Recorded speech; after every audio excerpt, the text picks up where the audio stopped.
Robert adjusted the cuffs of his designer suit as he stepped into the luxurious first-class cabin. The scent of fresh leather and expensive cologne filled the air, a perfect reminder that he was exactly where he belonged.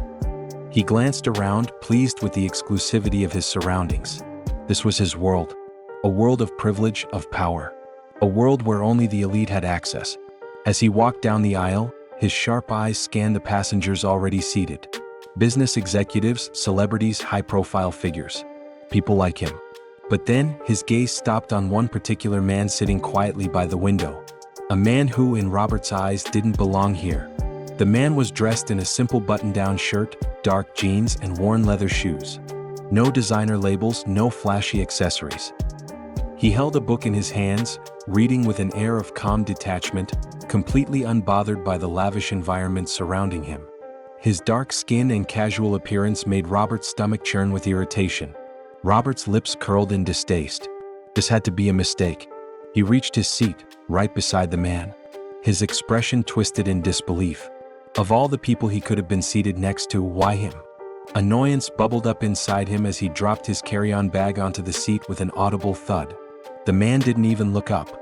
Robert turned to the nearest flight attendant, a polite-looking woman with a practiced smile. "Excuse me," he said, keeping his voice low but firm. "I think there's been an error." The flight attendant tilted her head. "What kind of error, sir?" Robert shot a glance at the man beside him before leaning in closer. "This gentleman," he said, his tone edged with irritation, "is clearly in the wrong section. I don't think he belongs in first class." The flight attendant blinked, her smile faltering just slightly. "I assure you, sir, all passengers in this cabin have the appropriate seating assignments." Robert huffed, unwilling to accept the response. "Are you sure? Because I paid a ridiculous amount for this seat, and I expect to be surrounded by people who fit the class standard." For the first time, the man beside him shifted. Slowly, he closed his book and turned his head, meeting Robert's gaze with a pair of calm, intelligent eyes. He said nothing, simply observing, as if analyzing Robert's very essence in a single glance. Robert felt an unexpected wave of discomfort but quickly pushed it aside. The flight attendant's smile became firmer, her professionalism unwavering. "If you'd like to request a seat change, I can check if there are any available." Robert scoffed. "Yes, do that." The flight attendant nodded. "I'll see what I can do." She turned and walked toward the front of the cabin, leaving Robert standing there, his jaw tight with irritation. The man beside him returned his gaze to his book, unbothered. Robert sank into his seat, drumming his fingers against the armrest. This was unacceptable. He had no intention of enduring a long-haul flight next to someone so obviously out of place. His patience was wearing thin, and the flight had only just begun. Robert exhaled sharply, shaking his head in disbelief. He had traveled first class countless times, but never had he been forced to endure such an unpleasant seating arrangement. He glanced sideways, watching the man beside him flip another page of his book with complete indifference. The flight attendant had yet to return with an update.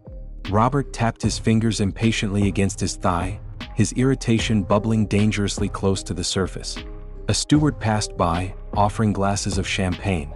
Robert grabbed his without a word, taking a long sip as he continued to observe his seatmate. He hadn't spoken a single word, hadn't acknowledged Robert's presence beyond that brief, unreadable glance. It was infuriating. Robert cleared his throat.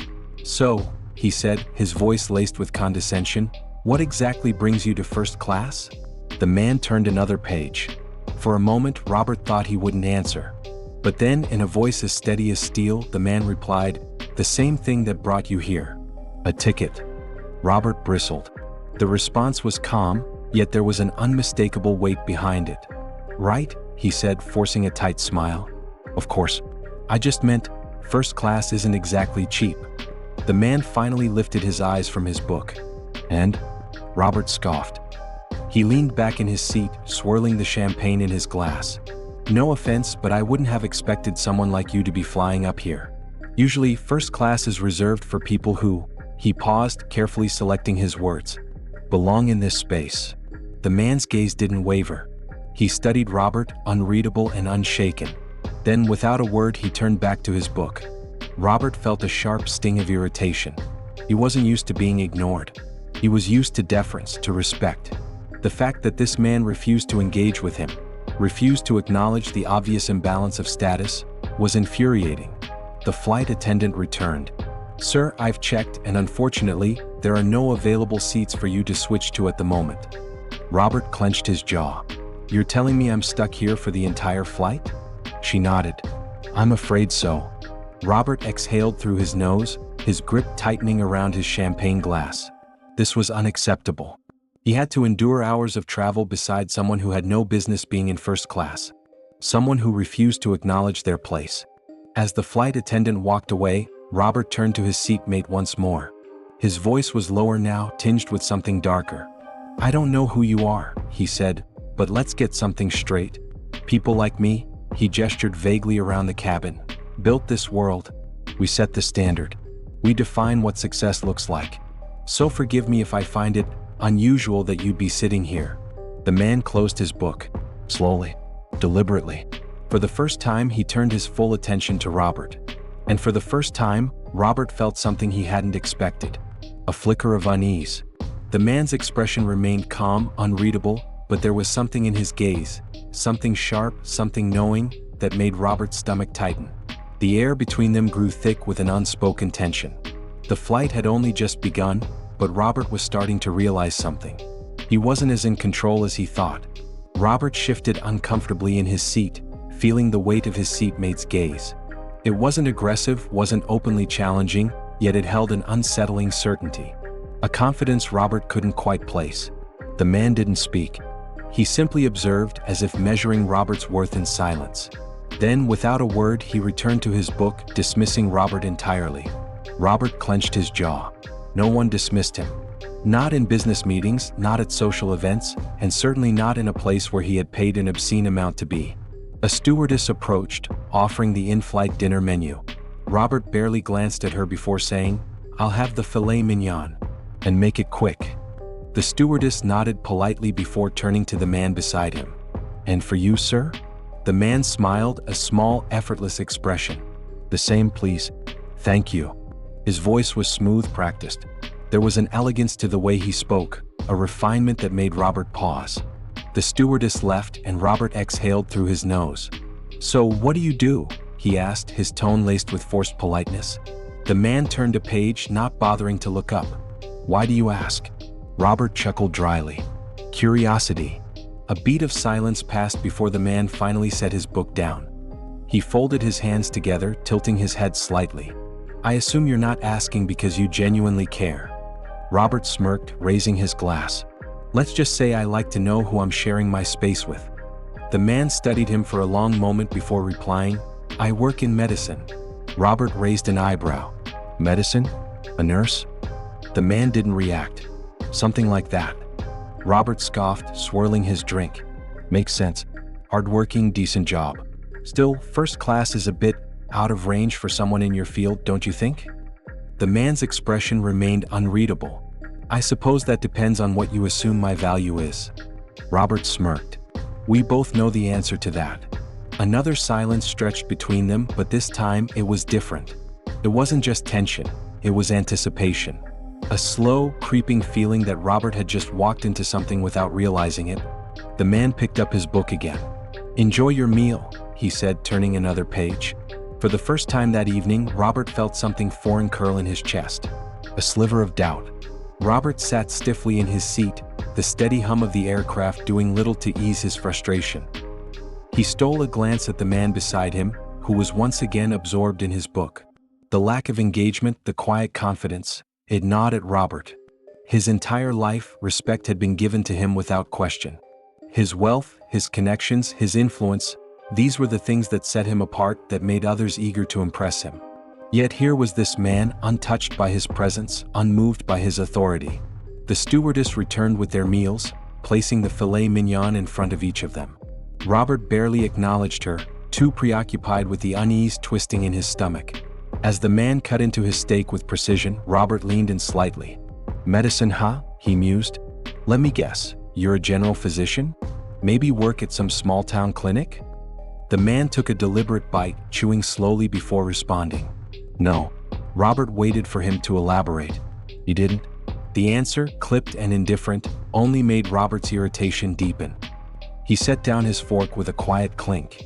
"You're not exactly chatty, are you?" The man took a sip of water, his gaze level. "I prefer meaningful conversations." Robert exhaled a sharp laugh. "Meaningful. Right." He leaned back, shaking his head. "You know, it's funny. People like you always talk about meaning, about depth. But let's be real. At the end of the day, money and power run the world. Not depth." The man wiped the corners of his mouth with a napkin, calm as ever. "Is that what you believe?" Robert scoffed. "I don't believe it. I know it." The man studied him for a moment, then nodded slightly as if Robert had just confirmed something he already suspected. The silence stretched again, but this time it felt different. Heavier. Robert cleared his throat, shifting in his seat. "So where are you headed? Business or pleasure?" The man gave a small smile. "Both." Robert frowned at the vague answer. "That's supposed to mean something?" The man simply returned to his meal, offering no further explanation. And for the first time, Robert felt a flicker of something uncomfortable. Something dangerously close to uncertainty. Robert's fingers tapped restlessly against the armrest. The man beside him had returned to his book, cutting himself off from further conversation. That should have been the end of it, but something about the exchange left Robert unsettled. He wasn't used to this feeling. It was foreign, unwelcome. Usually, people responded to him with admiration or fear. They either sought his approval or desperately avoided his scorn. But this man, this stranger, was different. He didn't seem to care what Robert thought of him. The meal service continued, and the murmurs of quiet conversations filled the cabin. Robert forced himself to take a few bites of his steak, but it tasted bland. His own words echoed in his head. Money and power run the world. Not depth. It had always been true for him. His wealth had bought him access, influence, and control. He had never needed anything else. So why did he suddenly feel as if he had said something foolish? His seatmate flipped another page, the sound almost taunting. Robert took a long sip of champagne, exhaling sharply. "You never did say what kind of medicine you practice." The man didn't look up. "No, I didn't." Robert clenched his jaw. "You enjoy being vague, don't you?" The man finally closed his book, resting it on his lap. His eyes met Robert's, calm but unreadable. "I find it interesting," he said, "how some people feel entitled to information they haven't earned." Robert scoffed. "Entitled? I'm making conversation." The man studied him, his gaze sharp yet measured. "No," he said smoothly. "You're trying to assess my worth. Trying to put me in a category that makes sense to you. And when you can't, it bothers you." Robert felt an unexpected tightness in his chest. "That's ridiculous."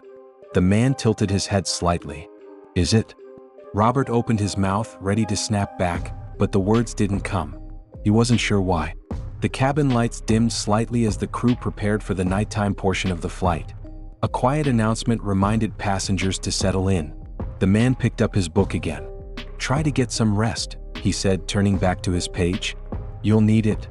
The way he said it, so casual, so certain, made something in Robert's gut twist. And for the first time that evening, he wished he had kept his mouth shut. Robert shifted uneasily in his seat. His drink sat untouched, his appetite long forgotten. Something about the man beside him, his presence, his words, had rattled him in a way he couldn't explain. The flight attendants moved through the aisle, collecting trays and dimming the overhead lights further. Outside, the sky stretched in an endless blanket of darkness, the plane slicing through the night at cruising altitude. Robert turned slightly, stealing another glance at the man. He had closed his book and was now looking ahead, his expression unreadable. It was Robert who finally broke the silence. "You think you're better than me, don't you?" The man didn't react at first. Then, with a slow turn of his head, he met Robert's gaze. "No," he said evenly. "I think we measure value very differently." Robert exhaled sharply, shaking his head. "All right then, enlighten me, since you seem to think I don't understand." The man studied him for a moment before finally setting his book aside. "Tell me," he said, his voice calm, "what do you think I do for a living?" Robert frowned. "I already told you. Something in medicine. Maybe a doctor, but nothing special." The man's lips twitched slightly as if amused. "Nothing special." Robert huffed. "Look, I'm just saying, if you were someone important, I'd know. People like you don't just blend into the background." A brief silence followed. Then, in a tone so casual it sent a chill down Robert's spine, the man said, "I'm a surgeon." Robert raised an eyebrow. "A surgeon?" The man nodded. "Not just any surgeon." He let the words linger before adding, "I'm a cardiothoracic surgeon. I specialize in complex heart surgeries." Something in Robert's expression flickered, but he quickly masked it. "Good for you," he said dismissively. "Still doesn't explain why you're sitting here." The man leaned forward slightly, resting his elbows on his knees. "I'm on my way to perform surgery," he said. "A critical operation. One that only a handful of surgeons in the world can do." Robert's mouth opened slightly, but no words came out. The man continued, his voice steady. "The person I'm operating on, he's extremely wealthy. A businessman. Very powerful." He paused, letting the weight of his words settle. "He has everything. Money, status, influence. But none of that means anything when your heart is failing." Robert's fingers curled against the armrest. The man held his gaze. "At the end of the day, when life is hanging by a thread, power and wealth can't save you. Only skill can." He sat back, his voice quieter now. "And that's why I'm in first class." The silence between them was deafening. Robert's throat felt dry. He wanted to say something, anything, but nothing came. Because for the first time in a long time, he had nothing to say. Robert sat frozen, his mind racing. The confidence he had wielded so easily before now felt hollow, stripped away in the face of the truth. The man beside him, this stranger he had dismissed so quickly, wasn't just some passenger taking up space in first class. He was a man whose hands held the power of life and death. A man who, at that very moment, was on his way to save someone who mattered in the world Robert belonged to. Robert swallowed hard. "You're serious?" The man's expression didn't change. "I don't waste words." Robert exhaled slowly, shifting in his seat. He could feel the weight of his own arrogance pressing down on him. He had spent the entire flight assuming, judging, believing he was above this man. But in reality, he had been speaking to someone who had earned his place in first class in a way Robert never could. A sharp realization struck him. If he were the one lying on an operating table, heart failing, his money would be useless without people like the man sitting beside him. For the first time that night, Robert felt small. The hum of the aircraft filled the silence between them. Robert wanted to say something, an apology, an acknowledgement, anything to undo the words he had spoken earlier. But what could he possibly say? The man seemed to sense it. He picked up his book again, flipping to where he had left off. "You should get some rest," he said, not unkindly. "The flight is long." Robert hesitated, then nodded. He leaned back into his seat, staring at the ceiling. The plane continued its journey through the night, carrying two men. One who had spent years believing he was better than everyone else, and another who had just shown him how wrong he was. And for the first time in his life, Robert wished he had kept his mouth shut. The lesson from this story is clear. True value is not measured by wealth or status, but by skill, character, and the impact we have on others. Arrogance blinds us to the worth of those around us, but humility allows us to see the truth. No amount of money can replace the hands of those who save lives. In the end, respect should not be given based on appearances, but earned through deeds.